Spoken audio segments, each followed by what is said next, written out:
I have a fondness for hi-fi equipment. At the moment I am saving up to buy myself a new stereo amplifier. It is a rather expensive one, and it looks fantastically beautiful, just to add to the perceived value of the beast. When I point out to my wife how good some of my hi-fi equipment looks and sounds, her reply is something along the lines of, "Meh, it looks black like the other ones." Fair enough, I think. Conversely, my wife has a passion for makeup. That classic 1950-ish makeup look, simple, elegant and remarkably feminine. Whenever she gets a new lipstick in some shade of red or other, I fail to see the difference in the shades. "It looks good on you, just like the other ones," I remark, to which she thinks, fair enough. Of course, I am simplifying things for storytelling convenience. Still, it functions as a decent, albeit slightly forced, introduction to the topic at hand. That topic being differences and this incredible allergic reaction our society suddenly developed in regards to all things different. Suddenly, acknowledging difference causes a painful and chronic eruption of hives and rashes on the paper-thin skin of the followers of the Church of the Latter-day Offended. For is it not written in the scriptures that everything is a social construct? And lo, with no hesitation, it was deemed as such. And there was much joy and festivities. Since everything is a social construct, each and every difference of outcome in our societies have got to be a result of some form or shape of discrimination, this catch-all word whose mere utterance is enough to bring forth a legion of saints and saviours clad all in white and softly woven flowing gowns to tell us all how mean and evil we are for being discriminatory, and that measures need be put in place so that we do not discriminate needlessly. We may, however, discriminate by need. Should there be less than 50% women somewhere, this is undeniable proof of discrimination against women, and so we must discriminate against men, shamelessly and justifiably so, in order to artificially boost the number of women. The same goes for any other marginalized group one could conjure forth from the bright light of our Lord and Saviour Idpol, bright light in the night that Xi truly is. Straight white men are collectively deemed so powerful that they cannot in any way, shape or form experience discrimination, even when the discrimination is blatant, obvious and staring us down as some wild beast preparing for the attack. And so, when it gets to be more, even far more than 50% women somewhere, this is a victory for gender equality. Men need not apply for preferential hiring or affirmative action, as this overabundance of women merely shows us that women are better than men, or more drawn to this or that than men are. It is all a matter of choice, don't you know? Differences exist between the genders, when it suits certain needs, certain agendas, and certain ever-changing goalposts. In this worn-down shack of feminist hodgepodge in which we live, this allergic reaction to differences, accepting where women are better than men at something, is confusing beyond all reason. Differences are what draws us together and makes us cooperate. To build something sustainable, each of us drawing on our strengths to fulfill both ourselves and the others around us. It is complementary. Now, of course, this does not mean that all and one should not be free to pursue whichever path they would like to pursue in life. It simply means that we are hardwired, biologically speaking, to seek one path over the other. The structure of our brains are different. Our choices, our different paths through life, ought to cohabitate and blend together so as to unite and make this goddamned chaotic mess we live in work as well as it possibly could. Men and women choose different paths. These choices are somehow contorted and twisted so as to reflect a heavy hand of gendered discrimination. That is, if women, and women only, make up a minority. Facts, differences, choices, this does not matter at all. As long as the narrative can be driven forward, all will be twisted and contorted. And you shall be blinded by the light. I am aware that I sound very traditional, to which I can only say that yes, I do. At some level, I suppose some of my values are traditional. At some other level, they are not. Do not dismiss my ramblings out of hand as tradcon musings, please. At least not for the present. Truth be told, I have not given this matter proper consideration yet. I plan to think more about traditional values and write some more about it at some later time. As it stands at the present moment, the feminist socius hive mind of virtue impeccable is incredibly traditionalist themselves, as they view women as weak victims of the actions of men, objects being acted upon by all of society's forces and completely unable to act and think for themselves.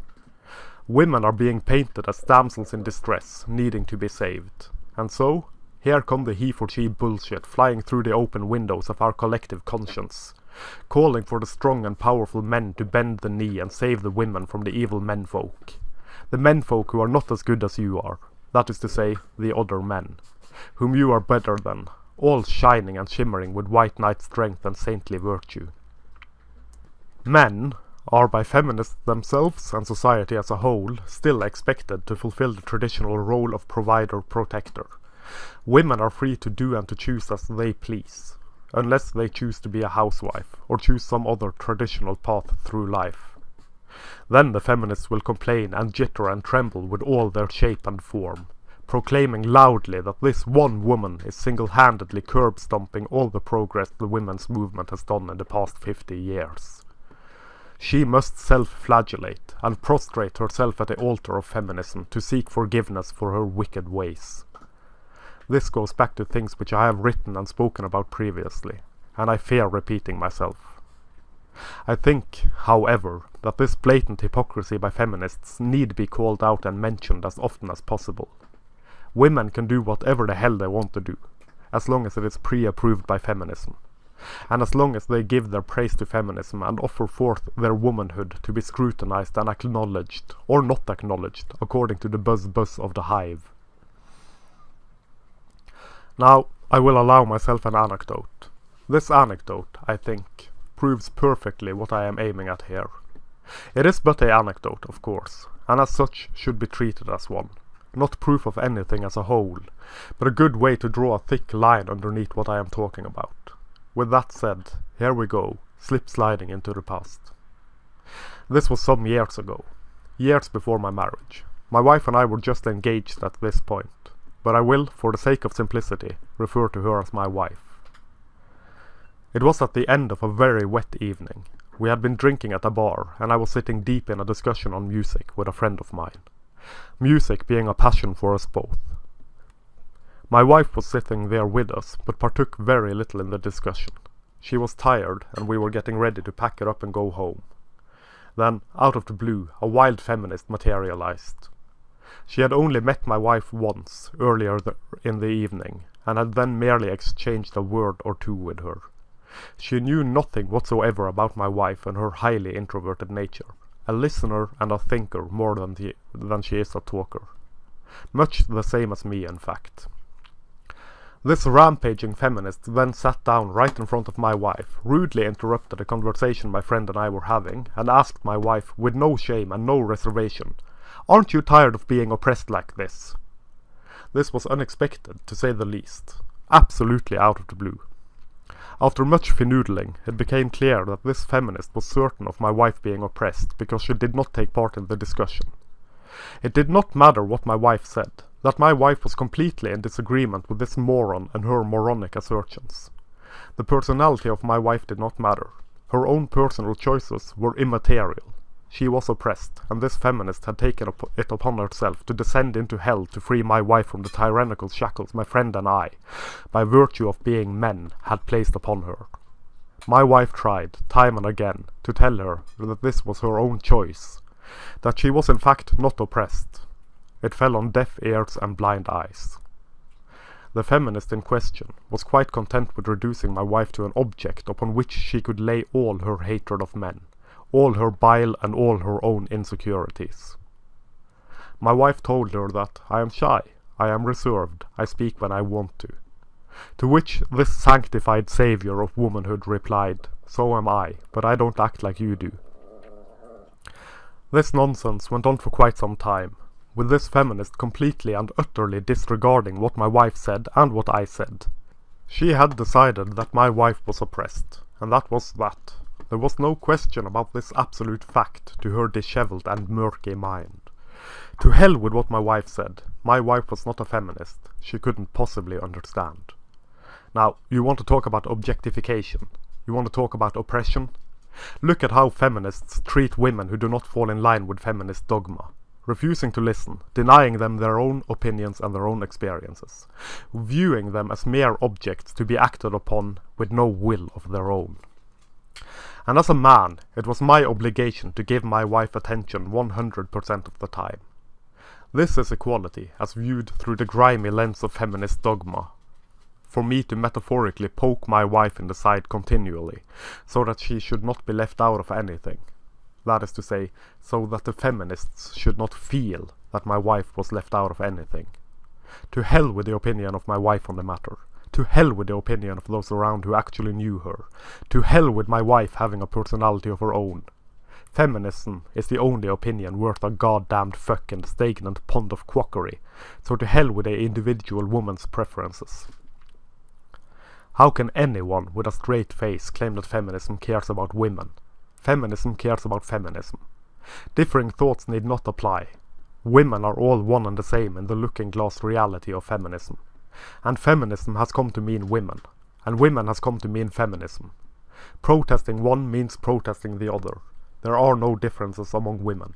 There are no differences among men. There are no differences between women and men. All are one and the same, a shivering gelatinous blob devoid of all color and all life. If you do not align, you are simply misguided and need to have the devil of misogyny or internalized misogyny driven out of your sinful, frail form through feminist exorcism. Then, and only then, will you see the light. That nothing is different. All is the same.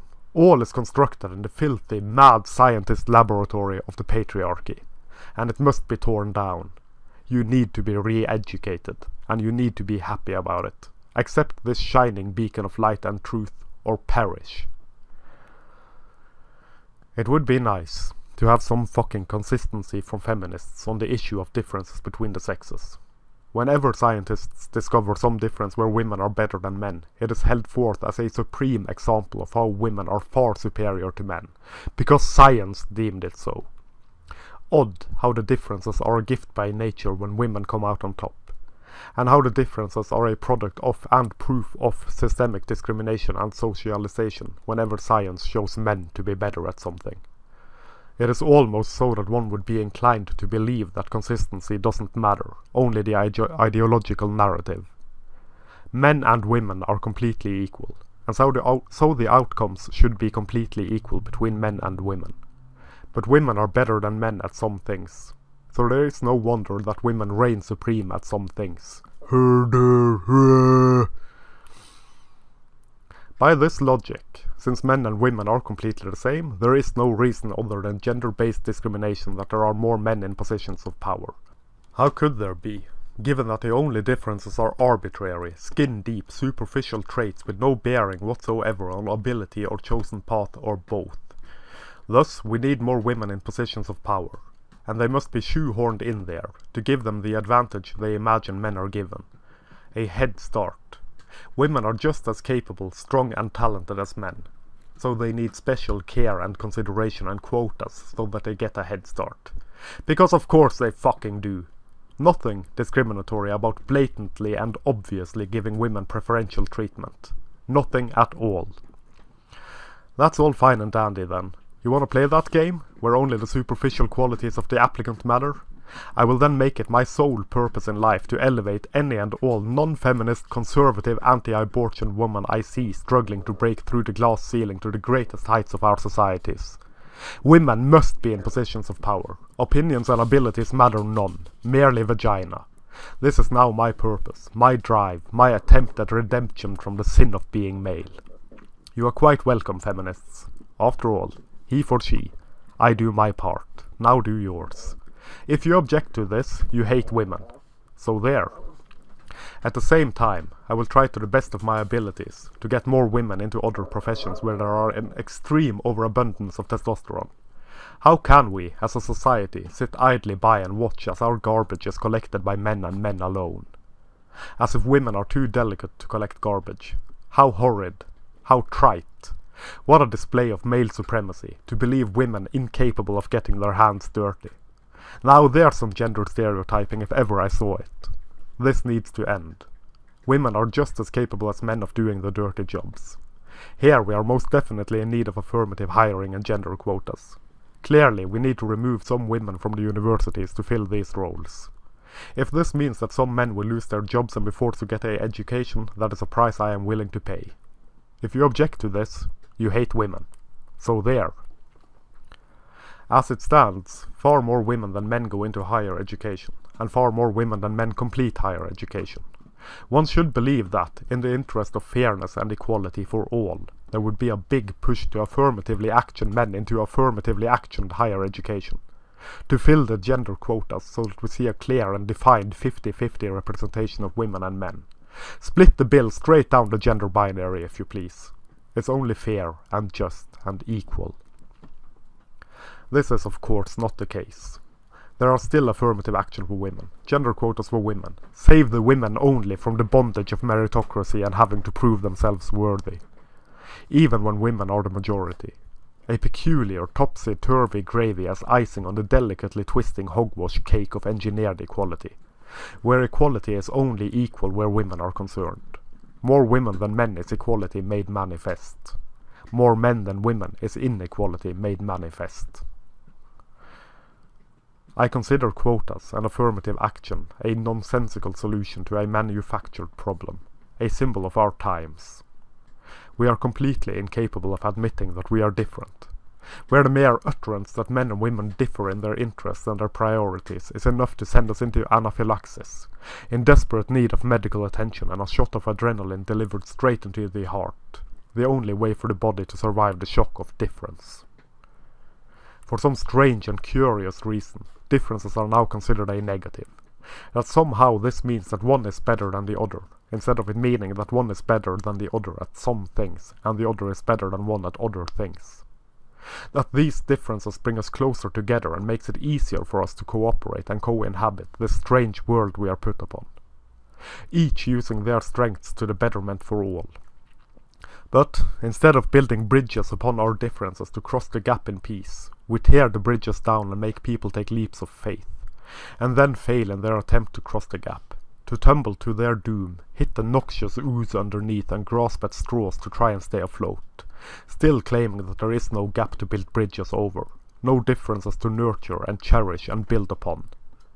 Nuance is dead. It is either or. You damned well better be with, or we will make damned sure that you shall be without. Even as it kills us slowly, we claim that any and all difference is manufactured. And through claiming so, we manufacture outrage at insane levels. We have been handed a rope, and with this rope we tie a hangman's noose, claiming that it will set us free.